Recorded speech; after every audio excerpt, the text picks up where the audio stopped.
Muzani menjelaskan di awal pemerintahan kedua Presiden Joko Widodo dan Wakil Presiden Ma'ruf Amin bertekad akan meningkatkan sumber daya manusia (SDM). Namun, persoalan COVID-19 menimpa negeri ini dalam 2 tahun terakhir, hingga menyebabkan kegiatan pendidikan mengalami stagnasi. Semua kegiatan yang menyebabkan perkumpulan banyak orang terhenti, termasuk dunia pendidikan karena dilakukan cara daring. Murid tidak ketemu guru, dosen tidak ketemu mahasiswa, santri tidak berjumpa dengan kiainya, ujar Ahmad Muzani dalam siaran persnya. Pembelajaran melalui daring sangat dipengaruhi ketersediaan gadget, jaringan, dan kuota internet. Menurutnya, hal ini yang menyebabkan pendidikan tidak bisa maksimal. Lama-kelamaan hal ini telah menimbulkan kejenuhan bagi peserta didik, guru, termasuk penyelenggara pendidikan, ujarnya.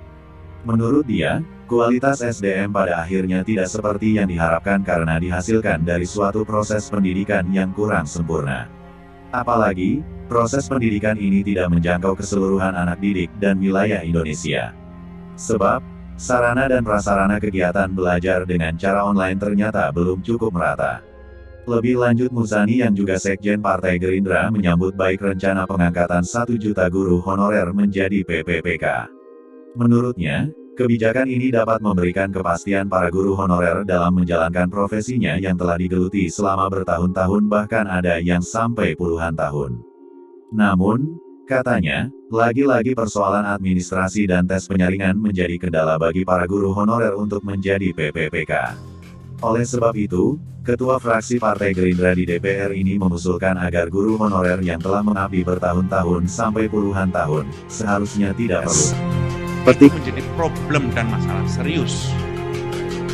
Ketika dilantik sebagai presiden untuk periode kedua, Pak Jokowi dalam pelantikannya di hadapan MPR, pidatonya antara lain yang masih saya ingat adalah pembangunan sumber daya manusia. Sumber daya manusia oleh pemerintahan Jokowi Ma'ruf Amin menjadi konsen yang paling penting karena inilah yang diharapkan bisa mengisi Indonesia tahun 2035 ketika ledakan demografi dihadapi, dan inilah yang bisa mengisi dalam 1 abad kita merdeka. Nah, ini sudah mulai tatap muka. Problem tatap muka adalah sudah mulai ada kemalasan siswa untuk masuk sekolah. Pengabdian mereka yang begitu panjang seharusnya diapresiasi dan diberi penghargaan dengan mengangkat mereka menjadi PPPK tanpa perlu tes, kata Muzani. Menurutnya, profesi guru hakikat adalah pengabdian atau panggilan jiwa, mereka bukan pencari kerja. Dia menyatakan meskipun dengan honor seadanya, mereka menjalani profesi itu dengan keikhlasan dan kesungguhan, bahkan hingga di daerah-daerah terpencil. Muzani pun menyatakan kebijakan untuk mengangkat 1 juta guru honorer menjadi PPPK, menjadi momentum memberi penghargaan pada jutaan guru honor yang tanpa lelah terus mengabdi dalam dunia pendidikan. Kita harus berterima kasih atas jasa, waktu dan tenaga mereka, ujar Muzani. Menurut dia, mengangkat mereka sebagai PPPK akan memberi kepastian bagi masa depannya agar pengabdian dalam dunia pendidikan lebih pasti lagi. Sehingga, kata dia, dunia pendidikan Indonesia kualitasnya akan lebih baik dan pada akhirnya akan meningkatkan SDM. FGD dengan tema, Pola Pendidikan Pasca COVID-19, ini juga dihadiri oleh Ketua DPRD Jawa Barat Brigjen TNI Puren M. Taufik Hidayat, serta para pakar pendidikan dari ITB, UPI dan UNPAD, serta pegiat pendidikan di Jabar. Karena itu saudara-saudara sekalian, kami menyambut baik dan gembira atas perjuangan yang berkali-kali kami tuntut. Apa itu? Pemerintah berencana akan melakukan pengangkatan guru honor 1 juta orang. Pengangkatan guru honor 1 juta orang ini berita, buat kami berita gembira. Berita yang menyenangkan, meskipun sebenarnya bukan itu tuntutan kami. Tuntutan kami itu bukan guru honor menjadi P3K. Tuntutan kami guru honor menjadi PNS. Tapi karena PNS itu adalah sebuah mekanisme yang diatur oleh undang-undang untuk orang menjadi PNS, guru honor rata-rata tidak lagi memenuhi syarat, kami mengalah. Oke. Kalau mau menjadi P3K pun tidak ada masalah. Karena P3K adalah tingkat hampir satu tingkat dengan PNS, bedanya ini punya NIP, ini kagak. Bedanya ini pensiun, pada akhirnya ini nggak punya. Tapi minimal kesejahteraan itu bisa terpenuhi. Kenapa? Karena guru honor, tuan-tuan, puan-puan, guru honor itu rata-rata gajinya di bawah 500.000. Saya pergi ke Lampung, guru SD sudah 20 tahun ngajar, Bu. Gajinya 300.000. Dibayar kadang-kadang 3 bulan sekali. Maka ketika kemudian pemerintah mengumumkan akan mengangkat atau mengalokasikan anggaran 1 juta guru honor untuk P3K, kami berterima kasih dan menyambut.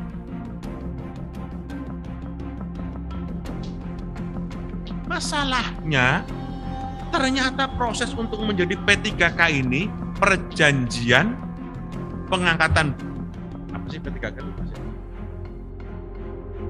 Pegawai dengan kontrak, begitu. Perjanjian pengangkatan pegawai dengan kontrak. Ternyata prosesnya adalah tes lagi.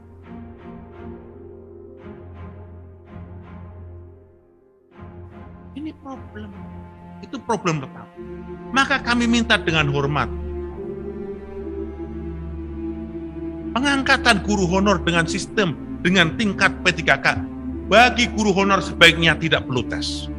Pengabdian mereka harus dianggap sebagai sebuah penghargaan kepada masyarakat. Karena guru sejatinya bukan pencari kerja. Guru hakikatnya adalah pengabdian.